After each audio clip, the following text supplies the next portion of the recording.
भगवत्पादालयं नमामि भगवत्पादं शङ्करं लोकशङ्करं शङ्करं शङ्कराचार्यं केशवं बादरायणं सूत्रभाष्यकृतो वन्दे भगवन्तो पुनः पुनः। इदानीम् आनन्दमयाधिकरणम्।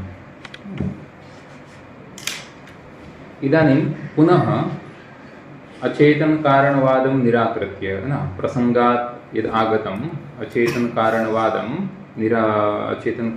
निराकृत्य इदानीं प्रथमे पादे स्पष्ट ब्रह्मलिङ्गयुक्तवाक्यानां विचारः क्रियते। अतः ईक्षत्यधिकरणं तु पञ्चमम् अतः आगतं, यतोहि यदा समन्वयाधिकरणे सूत्रकारेण तत्तु समन्वयात् इति सूत्रेण सर्वेषां वेदान्तवाक्यानाम् अद्वितीये ब्रह्मणि तात्पर्यमस्ति इति यदा समन्वितं तदानीं सांख्याः उक्तवन्तः, सांख्यैः उक्तं यत् यानि वेदान्तवाक्यानि ब्रह्मणः जगत्कारण अथवा यैः वेदान्तवाक्यैः ब्रह्मणः जगत्कारणत्वं प्रतिपाद्यते तैरेव वेदान्तवाक्यैः अचेतनं प्रधानं जगत्कारणमिति साधयितुं शक्यते इति सांख्यस्य यदा पक्षः आगतः तदा ईक्षत्यधिकरणेन सः पक्षः निराकृतः। ईक्षतेर्नाशब्दम् इति इत्यादिभिः सूत्रैः। इदानीम् एतस्मिन् प्रथमाध्यायस्य प्रथमे पादे समग्रे प्रथमे पादे वेदान्तस्य एकैकं वाक्यं स्वीकृत्य तत्र विचारः क्रियते। यथा आनन्दमयाधिकरणे आनन्दमयः कः इति विचारः क्रियते। एषः आनन्दमयः कः वर्तते इति। कथम् एतस्य अधिकरणस्य आरम्भः भवति तद्वयमत्र पश्यामः। भाष्यकारः एवं वदति, तैत्तिरीयके कुतः अस्ति,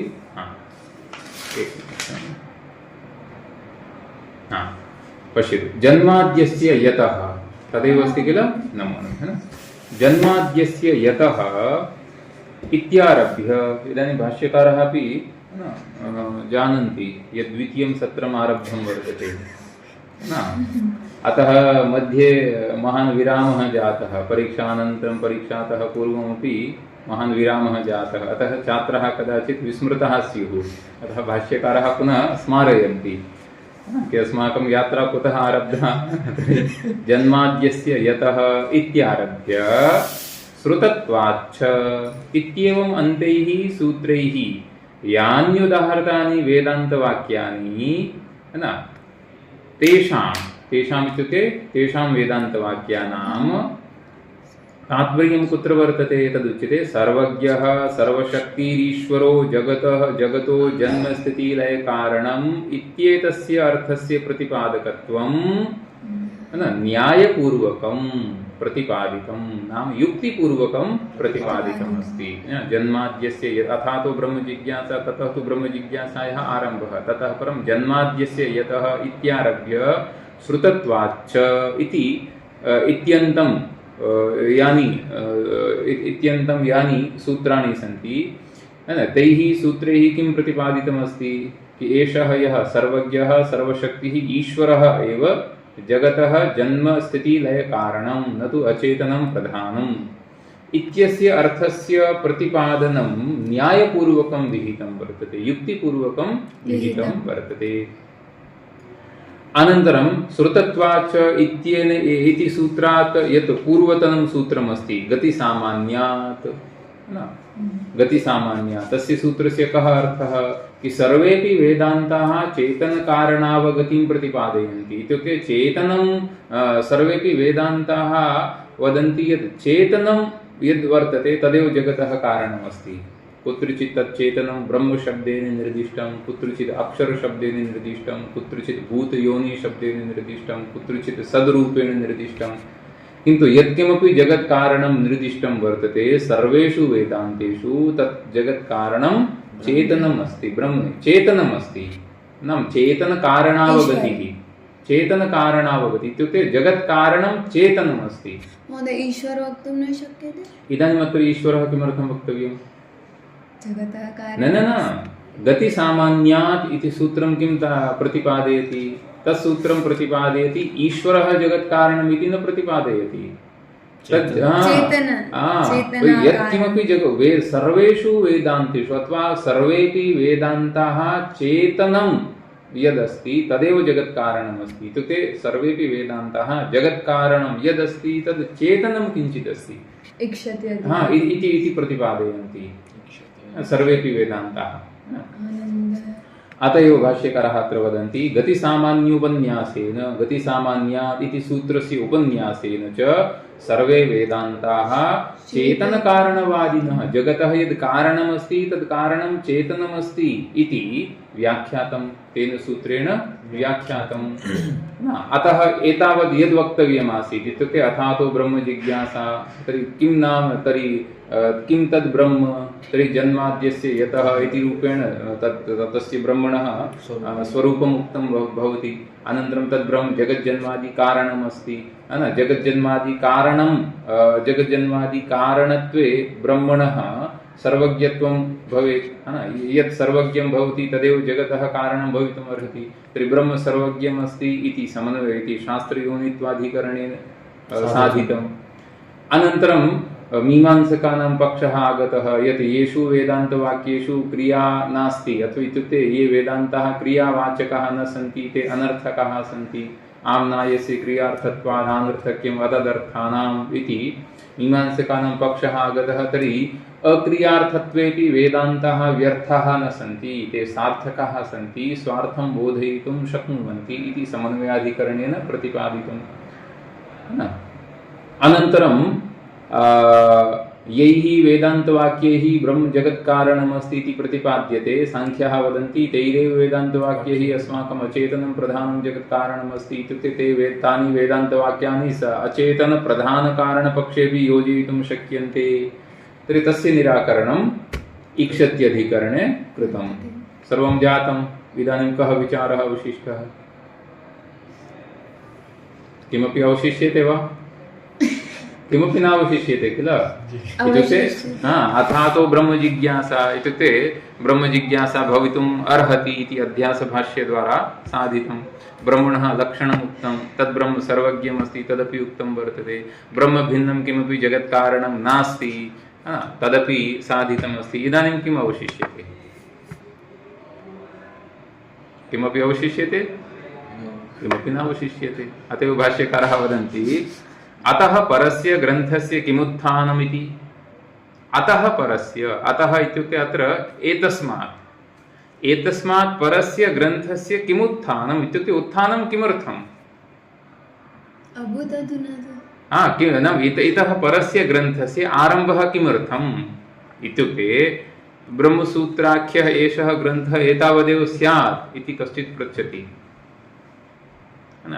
इत्युक्ते तत्र प्रतिपादनं किं प्रतिपादनीयमस्ति? ब्रह्म प्रतिपादनीयमस्ति किल? ब्रह्मसूत्रेषु ब्रह्म तु प्रतिपादितमस्ति जन्माद्यस्य यतः इति सूत्रेण प्रतिपादितं। तदुपरि या कापि शङ्का आगता सा शङ्का अपि समन्वयाधिकरणात् वा शास्त्रीयोनाधिकरणात् अथवा ईक्षत्यधिकरणात् च समाहिता। इदानीं किम् अवशिष्टं? किमपि नावशिष्टम्। यदि किमपि नावशिष्यते तर्हि केवलं मम ग्रन्थः भूयान् भवेत् इति दृष्ट्या एव किमपि लेखनं क्रियते वा? तथा तु नास्ति सूत्रकारस्य मतिः। अतः भाष्यकारः अत्र प्रश्नम् उत्थापयन्ति कि अतः परस्य ग्रन्थस्य किमुत्थानम् एवं। अतः इदानीं कारणम् उच्यते कथं? द्विरूपं हि ब्रह्मावगम्यते। कुत्र? वेदान्तेषु। वेदान्तेषु सगुण निर्गुण ब्रह्म वाक्यानां बहुलम् उपलब्धिः अस्ति। वेदान्तेषु उपनिषत्सु सगुण ब्रह्म विषयकाणि वाक्यानि अपि सन्ति निर्गुण ब्रह्म विषयकाणि वाक्यानि अपि सन्ति। इदानीं तत्र कस्य वाक्यस्य इत्युक्ते किं सगुणवाक्यस्य निर्गुणवाक्ये समन्वयः कर्तव्यः अथवा निर्गुणवाक्यस्य सगुणवाक्ये समन्वयः कर्तव्यः अथवा एतद् वाक्यद्वयमपि भिन्नार्थप्रतिपादकम् अस्ति अथवा अभिन्नार्थप्रतिपादकम् अस्ति इति तु शङ्का इदानीमपि अस्ति एव किल? अत एव भाष्यकारः वदन्ति द्विरूपं हि ब्रह्मावगम्यते। द्विरूपं हि ब्रह्म अवगम्यते इत्युक्ते ब्रह्मद्वयम् अवगम्यते इति अर्थः नास्ति। द्विरूपं यस्य रूपद्वयम् अस्ति इत्युक्ते एकस्य एव अद्वितीय ब्रह्मणः रूपद्वयं वेदान्तेषु उपलभ्यते। एवं किल? वेदान्तेषु नाम उपनिषत्सु एकस्य एव ब्रह्मणः रूपद्वयम् उपलभ्यते उपनिषत्सु। एकं सगुणं रूपम् अस्ति, एकं निर्गुणं रूपम् अस्ति, तदेव रूपद्वयम् अस्ति तस्य। कथं तदुच्यते? नाम रूप विकार भेदोपाधि विशिष्टम इति एकं रूपम् अस्ति, है ना? नाम रूप विकार है ना? नाम रूपात्मकः यः विकारः इत्युक्ते इदं सर्वं जगत्। अनन्तरं भेद नाम तस्य भेदः, है ना? तत् उपनिषत्सु सत्यकामः, सत्यसङ्कल्पः, सर्वगन्धः, सर्वरसः इत्यादीनि वाक्यानि उपलभ्यन्ते। अनन्तरं सः परमात्मा कीदृशः वर्तते तर्हि हिरण्यशमश्रुः, हिरण्यकेशः इत्यादीनि वाक्यानि अपि उपलभ्यन्ते। सः हिरण्यशमश्रुः वर्तते, हिरण्यकेशः आपृणखात् सर्व एव सुवर्णः इति चान्दोग्ये उपलभ्यते।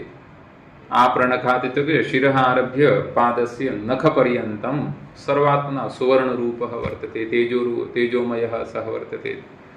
तथा एतानि वाक्यानि उपलभ्यन्ते। तर्हि एतद् यद् ब्रह्मणः रूपम् अस्ति तद् रूपं कीदृशं वर्तते? सगुणं रूपम् अस्ति। तदेव सगुणं रूपं कीदृशं भवति? नाम रूप विकार भेदोपाधि विशिष्टम्। नाम रूपात्मकः यः विकारः वर्तते तस्य यः भेदः वर्तते स सर्वोऽपि उपाधि वर्तते। एतादृश नाम रूप विकार भेदोपाधि विशिष्टं यद् ब्रह्मणः रूपम् अस्ति तत् सगुणं रूपम् एव। अनन्तरम् उच्यते तद् विपरीतं नाम एतादृश सगुणरूप विपरीतं सर्वोपाधि विवर्जितं, है ना? सर्वविध उपाधि रहितं यद् एकं ब्रह्मणः रूपम् अस्ति, है ना? तदपि श्रुतिरपि वदति, है ना? कथं? यत्र हि द्वैतमिव भवति तद् इतरं पश्यति, है ना? इत्युक्ते अज्ञानावस्थायां द्वैतं कल्पितं भवति, है ना? तदानीम् इत्युक्ते अज्ञानावस्थायां यदा यावत्पर्यन्तं ज्ञानं नोदेति तावत्पर्यन्तम् अज्ञानावस्थायां द्वैतम् इव भवति। यद्यपि इदानीमपि द्वैतं पारमार्थिकं नास्ति। द्वैत श्रुतिः बृहदारण्यकश्रुतिः किं वदति? द्वैतम् इव भवति इत्युक्ते द्वैतं वस्तुतः नास्ति, परमार्थतः द्वैतं नास्ति। तर्हि द्वैतं दृश्यते किल? तद्वैतं केवलं दृश्यते, वस्तुतः नास्ति। यथा मरुस्थले मृगमरीचिकायां जलम् इव दृश्यते, मरुस्थलं जलम् इव दृश्यते, एवं किल? तस्य कः अर्थः? कि वस्तुतः तत्र जलं नास्ति, तथापि जलम् इव दृश्यते। तद्वदेव एतस्मिन् अद्वितीय ब्रह्मणि वस्तुतः द्वैतं नास्ति, तथापि अज्ञानावस्थायाम् अज्ञानकारणेन द्वैतम् इव दृश्यते। यदा द्वैतम् एवं दृश्यते तदानीं तद् इतरं पश्यति, तद् इतरः इतरं पश्यति, है ना? तर्हि कश्चित् यः एकः वर्तते, है ना? तदानीं स इतरः इतरम् अन्यं पश्यति, इत्युक्ते भेदरूपेण पश्यति। अहं भिन्नः, एषः भिन्नः इति भेदरूपेण पश्यति। इत्युक्ते अज्ञानावस्थायां भेदबुद्धिः भवति। यावत्पर्यन्तम् अज्ञानावस्था वर्तते तावत्पर्यन्तं भेदबुद्धिः न विहन्यते, भेदबुद्धिः नष्टा न भवति यावत्पर्यन्तम् अज्ञानं वर्तते तावत्पर्यन्तं, है ना? अतः तद् इतरं पश्यति। किन्तु यत्र तु अस्य नाम अस्य ब्रह्मज्ञानिनः, अस्य विदुषः, है ना? यत्र नाम यस्याम् अवस्थायां, यस्यां ज्ञानस्य अवस्थायाम्। अतः ज्ञानकाले विदुषः किं भवति? सर्वम् आत्मैवाभूत्, है ना? इदं सर्वं जगत् आत्ममात्रम् अभूत् भवति, आत्ममात्रम् अभूत्। इत्युक्ते विद्वान् ज्ञानावस्थायाम् इदं सर्वमपि जगत् आत्मरूपेण पश्यति, आत्मरूपेण पश्यति इत्यस्य कः अर्थः? सः तत्र पुस्तकम् अस्ति तर्हि पुस्तकं न पश्यति वा? पुस्तकं पश्यति, किन्तु पुस्तकं पुस्तकत्वेन न पश्यति, पुस्तकम् आत्मत्वेन पश्यति। आत्मत्वेन पश्यति इत्युक्ते अभेददृष्ट्या पश्यति। तत् किञ्चित् अवगन्तव्यम्। कथम् एवं पश्यतु, इदानीं पश्यतु। पुनः अहं तदेव उदाहरणं वदामि, न? मृत्तिका निर्मितानि बहूनि क्रीडनकानि वर्तन्ते, मिट्टी के खिलौने बहूनि क्रीडनकानि सन्ति, न? यदा लघुबालः भवति सः सर्वाणि क्रीडनकानि भिन्नानि भिन्नानि इति पश्यति, न? कश्चित् मृद् गजः वर्तते, मृद् अश्वः वर्तते, मृद् अजा वर्तते, घटः वर्तते, एवं रूपेण विभिन्नानि क्रीडनकानि सन्ति। तस्य बालकस्य तत्र भेदबुद्धिः भवति, है न? भेदबुद्धिः भवति। एषः अजः, एषः गजः, एषः अश्वः, एवं रूपेण भेदबुद्धिः भवति। किन्तु इदानीं भवतः पुरतः तानि क्रीडनकानि स्थाप्यन्ते, तदानीं भवान् अपि गजं गजरूपेण पश्यति, अश्वम् अश्वरूपेण पश्यति, तथापि तत्र अभेदबुद्धिः का भवति? एतत् सर्वं मृण्मयम्, एतत् सर्वं मृण्मयम्। तदेव इत्युक्ते इदानीं मृत्तिकायाः गजः अस्ति तो उसका 1 लाख रुपए है, और मिट्टी का ये जो गधा है इसका तो 50 रुपए दे दो, न? नास्ति किल तथा? किमर्थं? तत्र तत्त्वं किम् अस्ति? सर्वत्र मृदेव तत्त्वं वर्तते तत्र। अब मिट्टी का वो गज बना दिया तो 1 लाख का नहीं हो जाएगा, और उसी 1 किलो की मिट्टी का कोई गधा बना दिया तो 10 रुपए का नहीं हो जाएगा, दोनों का मूल्य उतना ही रहेगा। इत्युक्ते अचेतनम् अस्ति, परन्तु अत्र आत्मस्वरूपं तु चेतनम् अस्ति। नहीं, इदम् उदाहरणे सर्वात्मना उदाहरणं किम् अस्ति? उदाहरणमत्र तत्त्वस्य उदाहरणम् अस्ति, कि वस्तुतः तत्र वयं यत् तत्त्वम् अस्ति तत् तत्त्वमेव पश्यामः। एतद् मृत्तिका वर्तते, सर्वं मृण्मयं वर्तते, अतः सर्वत्र सर्वेषु क्रीडनकेषु वयम् एकमेव मृत्तिका तत्त्वमस्ति इति अस्माकं बुद्धिः भवति। तद्वदेव ज्ञानकाले विदुषः सर्वत्र आत्मबुद्धिः भवति, सर्वत्र आत्मबुद्धिः भवति। अतः सर्वत्र आत्मबुद्धिः भवति इत्यस्य अर्थः एवं नास्ति यत् एषः यः विद्वान् भवति सः लौकिकं व्यवहारं विस्मरति। इत्युक्ते किं खादनीयं, किं न खादनीयं, किं द्रष्टव्यं, किं न द्रष्टव्यं, तथा सः सर्वं विस्मरति इत्यस्य अर्थः एषः नास्ति। एष एव भावः भगवद्गीतायां शुनी चैव स्वपाके च पंडिताः समदर्शिनः इति अस्ति किल। शुनी चैव स्वपाके च इत्युक्ते तदानीं ये विद्वांसः, पंडिताः इत्युक्ते ये विद्वांसः सन्ति, ज्ञानिनः सन्ति, किं ते यत्र यः शुनकः वर्तते तं शुनकं शुनकरूपेण न पश्यन्ति, गौरूपेण पश्यन्ति वा? न। तर्हि समदर्शिनः कथं, समदर्शितत्वं कथं तत्र? इत्युक्ते सर्वत्र आत्मतत्त्वं, है न? सर्वेषु भूतेषु निगूढं यद् आत्मतत्त्वम् अस्ति तद् आत्मतत्त्वं ते पश्यन्ति। तस्य यः उपाधिः वर्तते इत्युक्ते शरीरम् अस्ति, इत्युक्ते शरीरदृष्ट्या तत्र निर्णयं न कुर्वन्ति। अन्ते विद्यमानं यद् आत्मतत्त्वं वर्तते तद्दृष्ट्या तत्ते पश्यन्ति। अतः अत्रापि एवम् उच्यते, यत्र त्वस्य सर्वम् आत्मैवाभूत्, तत् केन कं पश्येत्।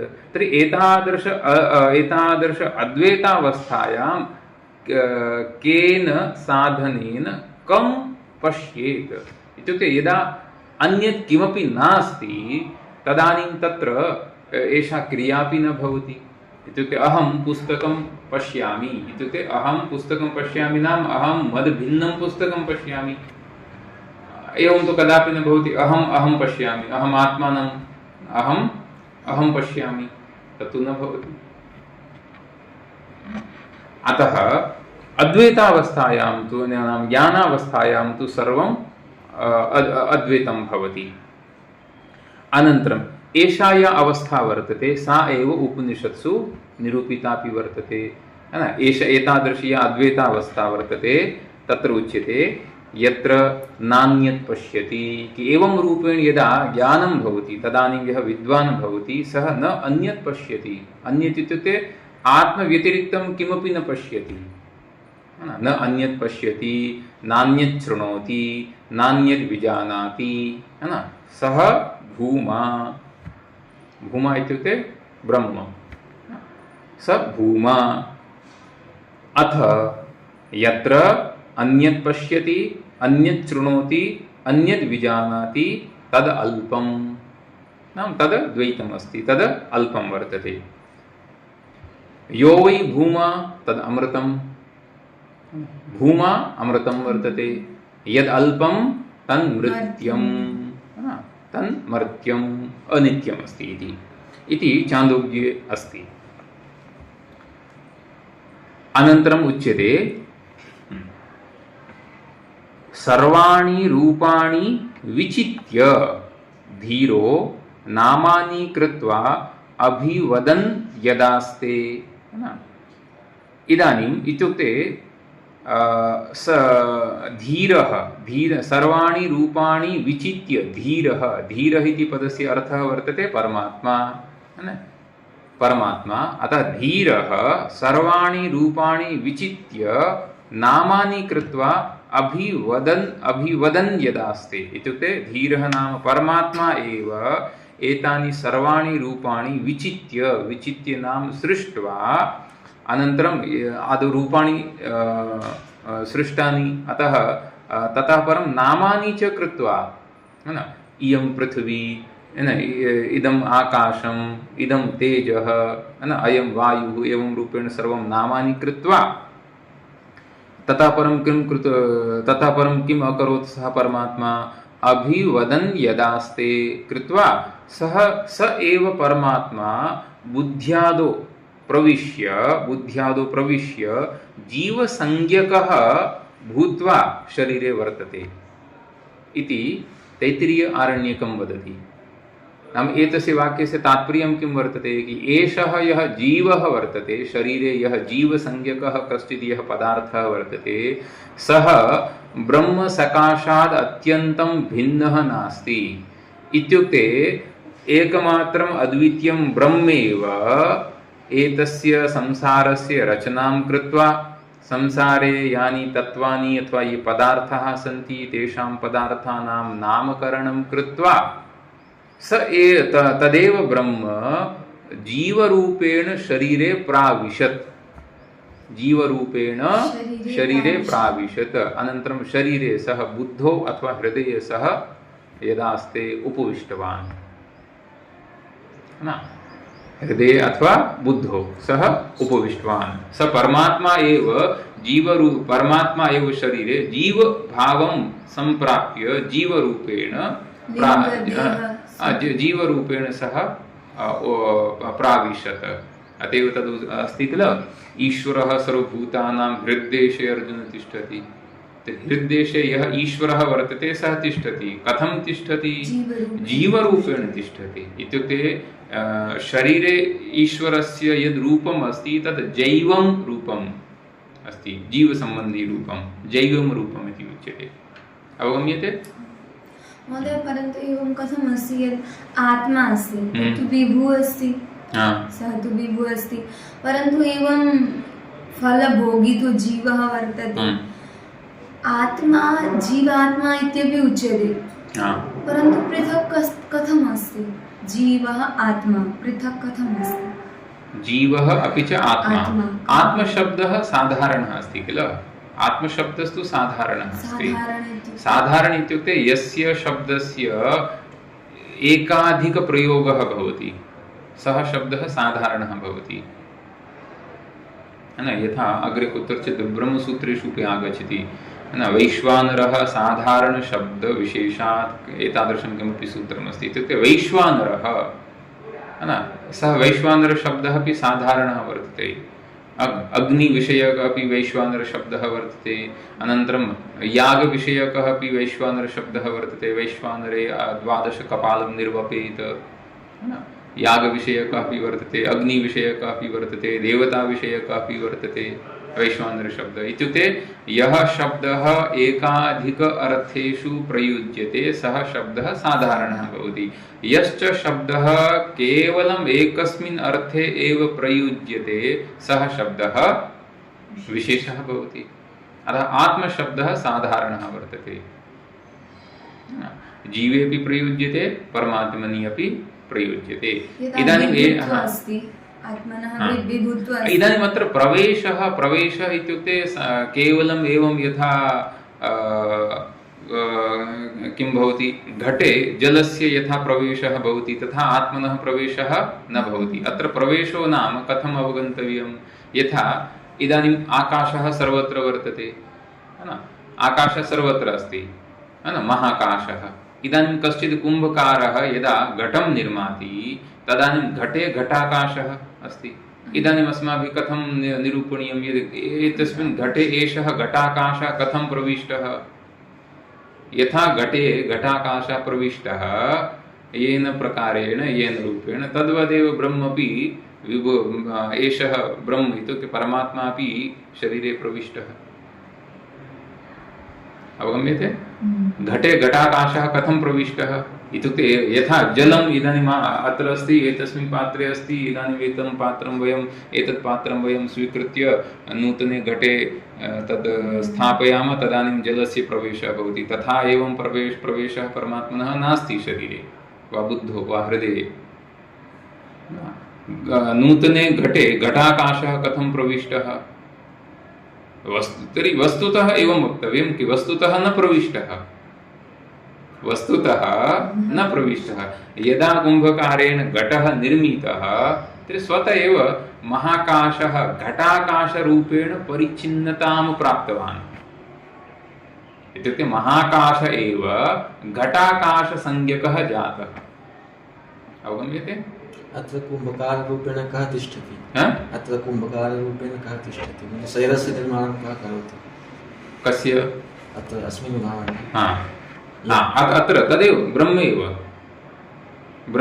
किमर्थं तत्र तु किम् अस्ति, कुम्भकारस्य तत् कुम्भकारः निमित्तकारणमस्ति, मृत्तिका उपादानकारणमस्ति, है न, किन्तु लोकवद् इह न द्रष्टव्यम्। अत्र तु तदेव ब्रह्म अभिन्निमित्तोपादानकारणमस्ति, उपादानकारणमपि अस्ति, अनन्तरं निमित्तकारणमस्ति। इत्युक्ते ब्रह्मेव जगद्रूपेण अपि विवर्तते, अनन्तरं ब्रह्मेव एतस्मिन् शरीरे अपि तदेव प्रविशति।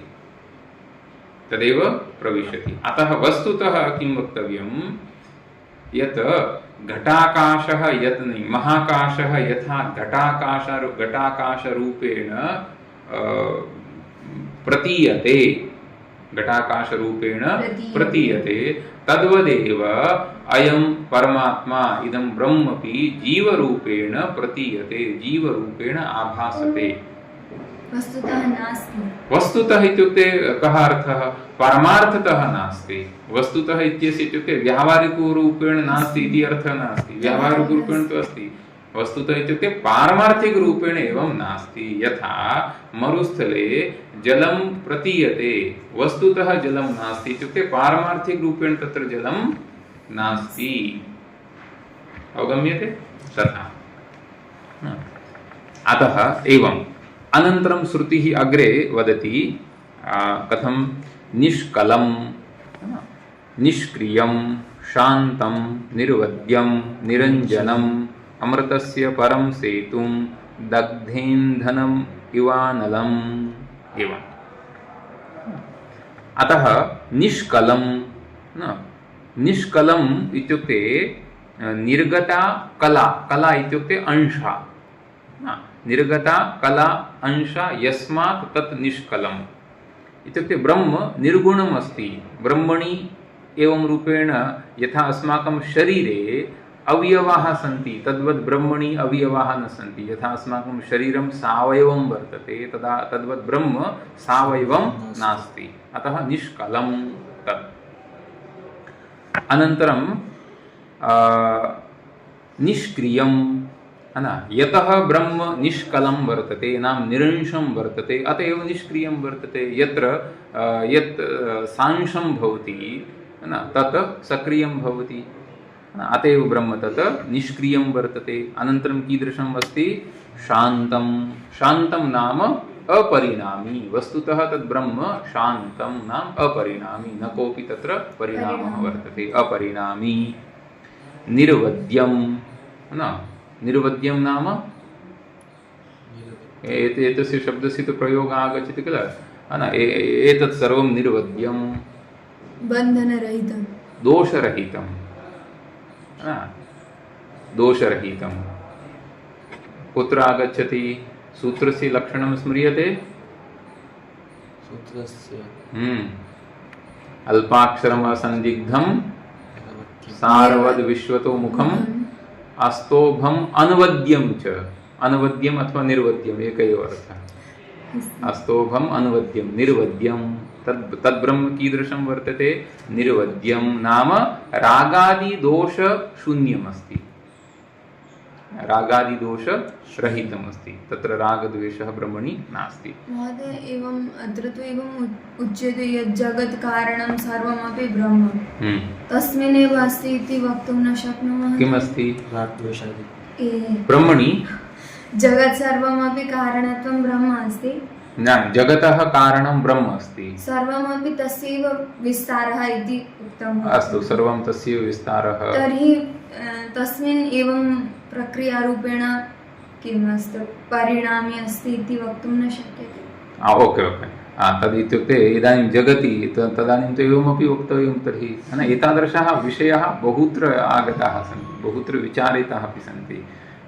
वेदान्तसारे, वेदान्तपरिभाषायामपि तथा अस्ति कि यदि सर्वम् इदं सर्वं, सर्वं खल्विदं ब्रह्म, इदं सर्वं यदि जगत् वर्तते, तर्हि जगति सुखमस्ति, तर्हि ब्रह्म सुखरूपम् अस्ति। तर्हि जगति दुःखमपि अस्ति, तर्हि ब्रह्मपि दुःखरूपं स्यात्। तर्हि भवन्तः केवलं ब्रह्म सुखरूपम् आनन्दरूपम् अस्ति इत्येव अङ्गीकुर्वन्ति, दुःखरूपं किमर्थं न अङ्गीकुर्वन्ति? लोके दुःखमपि अस्ति किल, तद् किमर्थं न अङ्गीकुर्वन्ति? अनन्तरं जगति रागद्वेषादिकं सर्वं वर्तते। एतत् सर्वं यदि ब्रह्मणः एव विकारः वर्तते, तर्हि ब्रह्मणि एते विकाराः स्युः, एवं किल। अत एव साङ्ख्याः किं वदन्ति? अस्माकं प्रकृतौ रागद्वेषादिकं भवितुमर्हति। अतः साङ्ख्याः किं वदति? अत एव अस्माकं प्रधानं जगत्कारणमस्ति। किमर्थं? प्रधानं त्रिगुणात्मकम् अस्ति। यद्यत् त्रिगुणात्मकं भवति तत्र रागद्वेषादिकं भवितुमर्हति, तत् स्वाभाविकमस्ति। अतः जगति सुखमपि अस्ति, दुःखमपि अस्ति। अतः एतस्य कारणं यदस्ति तस्मिन् कारणे अपि एते गुणाः भवेयुः। तर्हि एतादृशगुणवान् कः अस्ति, अथवा एतादृशगुणवत् किम् अस्ति? अस्माकं प्रधानमस्ति। अतः प्रधानं जगत्कारणम् इति साङ्ख्याः वदन्ति।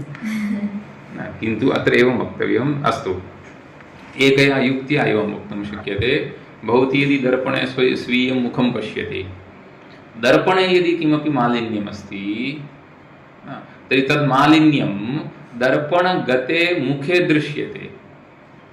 यतः दर्पणगते मुखे मालिन्यं दृश्यते, तर्हि किं तद् मालिन्यं बिम्बभूते अत्र मुखेपि भवेत् क्या? भवेत् वा? न भवेत् इति नियमः नास्ति किल।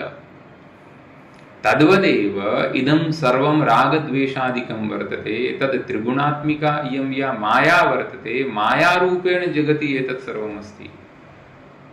मायारूपेण एतत् सर्वं जगति वर्तते। अतः यतः जगति रागद्वेषादिकम् अस्ति, अतः एतस्य कारणं यद् ब्रह्म वर्तते, तस्मिन् ब्रह्मणि अपि रागद्वेषादिकं भवेत् इति आपादनं कर्तुं न शक्यते। इति तु युक्त्या एतस्य परिहारः कृतः वर्तते। नाम युक्तिप्रमाणेन, तर्केण। अनन्तरं द्वितीयम् उत्तरम् एवं दातुं शक्यते कि श्रुतिः किं वदति? निर्वद्यं, ब्रह्म निर्वद्यम् अस्ति, ब्रह्मणि रागद्वेषादिकं नास्ति। वार्ता एव समाप्ता। इत्युक्ते श्रुतिप्रमाणम् यदि स्वीक्रियते, तर्हि श्रुति किं वदति? नाम किमपि श्रुतिवाक्यम् एतादृशं नास्ति यद् एवं वदति ब्रह्मणि रागद्वेषादिकम् अस्ति। यदि एतादृशं किमपि श्रुतिवाक्यं स्यात्, तदानीं ब्रह्मणि रागद्वेषादिकं स्यात्। यतः एतादृशं किमपि वाक्यं नास्ति, अतः ब्रह्मणि रागद्वेषादिकं नास्ति, अपि तु ब्रह्मणि रागद्वेषादिकं नास्ति इति बोधकं साक्षात् श्रुतिवाक्यानि बहूनि सन्ति, शतशः वाक्यानि सन्ति। अतः श्रुतिप्रमाणेन ब्रह्मणि रागद्वेषादिकं नास्ति एवमपि साधयितुं शक्यते, तर्केण अपि साधयितुं शक्यते। निर्वद्यम्, अनन्तरं निरञ्जनं, निरञ्जनम् अंजनम् इत्युक्ते मूलतमः सम्बन्धः अंजनं, हा एवम् इत्युक्ते अंजनं नाम कश्चित् धर्मविशेषः अंजनं, यथा शरीरे अंजनादिकं स्थाप्यते तर्हि नेत्रे इतोपि कश्चित् विशिष्टः धर्मः आगच्छति, तद्वदेव ब्रह्मणि कश्चित् विशिष्टः धर्मः नास्ति। इत्युक्ते सत्यज्ञानानन्तादिकं ब्रह्मणः धर्म नास्ति, अपि तु तस्य स्वरूपमस्ति। अतः निरञ्जनम्। अनन्तरं सः तद्ब्रह्म कीदृशं वर्तते? अमृतस्य परं सेतुम्, अमृतस्य परं सेतुं दग्धेन्धनमिवानलम्, अत्र नाम सेतुम् इति द्वितीयान्तं पदं वर्तते, यतोहि पूर्णं श्रुतिवाक्यम् अत्र भाष्यकारैः न उदाहृतं वर्तते। नाम एतादृशं ब्रह्म यः जानाति सोऽपि तद् अमृतत्वं प्राप्नोति। एवं रूपेण तत्र श्वेताश्वेतरे वाक्यमस्ति। यथा अमृतस्य परं सेतुः इत्युक्ते अमृतं नाम मोक्षस्य उत्कृष्टं सेतुं तत् ब्रह्म, अनन्तरं कीदृशम् अस्ति तदेवम् उच्यते, दग्धेन्धनमिवानलं, यथा दग्धेन्धनम् इवानलं नाम अग्नि, अनलं नाम अग्निः, कुत्र अग्निः भवति किल, अधूमकः, अधूमकः नाम धूमरहितः, धूमरहितः अग्नि, कुत्र यथा अयोगोलके धूमरहितः अग्नि इत्युक्ते सर्वविधधर्मरहितम् इदं यद् ब्रह्म वर्तते तद् दग्धेन्धनमिवानलं वर्तते। एवं नाम एतद् यद् वाक्यमस्ति, एतत् श्रुतिवाक्यं ब्रह्मणः निर्गुणं रूपं वदति इति अत्र तात्पर्यमस्ति। नेति नेति एतदपि अस्ति, नेति नेति न इति, एतदपि नास्ति, एतदपि नास्ति, एतदपि नास्ति, एवं रूपेण सर्वस्यापि निराकरणे अन्तिमं किमपि तत्त्वं यद् अवशिष्यते तदेव ब्रह्म। एतत् नास्ति उतः केवलम् एतावत् नास्ति, न उभयथापि अर्थः अस्ति। न इति किं नाम तत् पञ्चदश्याम् एतस्य अत्यन्तं सुन्दररूपेण निरूपणमस्ति। पञ्चदशी इति कश्चित् ग्रन्थः अस्ति विद्यारण्यस्वामिनां, श्लोकात्मकः पद्यात्मकः ग्रन्थः वर्तते। तत्र ब्रह्म किं वर्तते, तदानीं ब्रह्मणः निरूपणे विधिद्वयमस्ति, प्रकारद्वयमस्ति। तत्र एकः निषेधप्रकारः इत्युक्ते ब्रह्म अन्वयमुखेनपि निरूप्यते, सर्वं खल्विदं ब्रह्म ईशावास्यमिदं सर्वम्, एवं विधिरूपेणापि ब्रह्मणः निरूपणमस्ति, निषेधरूपेणापि ब्रह्मणः निरूपणं कर्तुं शक्यते। तर्हि नेति नेति इति निषेधरूपेण ब्रह्मणः निरूपणमस्ति। ब्रह्म किम् अस्ति, किं शरीरं ब्रह्म न, तर्हि किं प्राणः ब्रह्म न, इन्द्रियं ब्रह्म न, पृथ्वी ब्रह्म न, वायुः न, आकाशः न, एवं रूपेण एकैकस्य यत्किमपि अस्माकं दृश्यगोचरं भवति एकैकस्यापि निराकरणं क्रियते। एतदपि न, एतदपि न, एतदपि न, एवं रूपेण सर्वस्य निराकरणे अन्तिमयद् अवशिष्यते, यस्य निराकरणं कर्तुं न शक्यते तदेव ब्रह्म। एवं रूपेण नेति नेति इति, अथवा एतावदेव न एवमपि वक्तुं शक्यते। ब्रह्म न किं नाम विग्रहे ब्रह्म वर्तते, ब्रह्म एतावदेव न, तत्तु तस्य केवलम् अंशमात्रमस्ति, इतोपि अस्ति, इतोपि इतोपि। अत एव तद् ब्रह्मविषये ब्रह्मणः इतोपि नामान्तरं किम् अस्ति, भूमा। भूमा इत्युक्ते यद् अत्यन्तं बृहद् वर्तते, अत्यन्तं विस्तृतं वर्तते, यस्मात् अत्यधिकं विस्तृतं किमपि न भवितुम् अर्हति, तद्भूमा। महोदय तत्र विग्रहे तु यथा अस्माकं भावः भवति तद्वदेव दृश्यते, एवं तु नास्ति, तस्मिन्नेव अस्ति इति तु नास्ति। इति नास्ति, तत्तु अस्माकं यथा भावः भवति किल, यथा शालग्रामे विष्णुः इति उच्यते किल, तद् किम् अस्ति अत्र, तद् प्रतीकोपासनम् इति उच्यते। प्रतीकोपासना तदपि उपासनमस्ति प्रतीकं स्वीकृत्य हा ब्रह्मणः नाम शिवलिङ्गमस्ति अथवा शालग्रामः वर्तते ब्रह्मणः प्रतीकमस्ति अतः प्रतीकं स्वीकृत्य उपासनं तद् विधीयते अनन्तरं तस्य फलमपि अस्ति बहु महत् फलमस्ति किमपि अस्ति वा किं न शक्नुमः अतः तस्य फलमपि अस्ति महत् फलमस्ति अनन्तरं किमर्थं अत्र पश्यतु आगच्छति इतोपि एतत् समापयामः इति अनन्तरं निर्गुणं ब्रह्म कीदृशं वर्तते अस्थूलम् अनणु तद् अस्थूलं वर्तते अनणु वर्तते न्यूनम् अन्यत् स्थानं सम्पूर्णम् अन्यत् इति चैवं सहस्रशो विद्या विषयभेदेन ब्रह्मणो द्विरूपतां दर्शयन्ति वाक्यानि इत्युक्ते वेदान्तवाक्यानि एवं रूपेण सहस्रशः वेदान्तवाक्यानि ब्रह्मणः द्विरूपतां दर्शयन्ति एवम् अनन्तरम् उच्यते कथं दर्शयन्ति विद्या अविद्या विषयभेदेन नाम ब्रह्म विद्यायाः अपि विषयः भवति अविद्यायाः अपि विषयः भवति विद्या अविद्या विषयभेदेन अतएव ईशोपनिषदि अस्ति किल विद्यां च अविद्यां च यस्तद्वेदो भयं सः अविद्या मृत्युं तीर्त्वा विद्यया मृतमश्नुते एवं अतः महोदय अत्र भवता अत्र उक्तवान् अन्धं तमः प्रविशन्ति ये अविद्याम् उपासते तर्हि एवम् उक्तमपि अस्ति ततो भूयैव ते तमो य विद्यायां रतः अस्य कः तात्पर्यः विद्यायां रतः तर्हि किं तात्पर्यं तत्र विद्या शब्दस्य कः अर्थः तद् ज्ञातव्यं विद्या शब्दस्य कः अर्थः तत्र विद्या शब्द नाम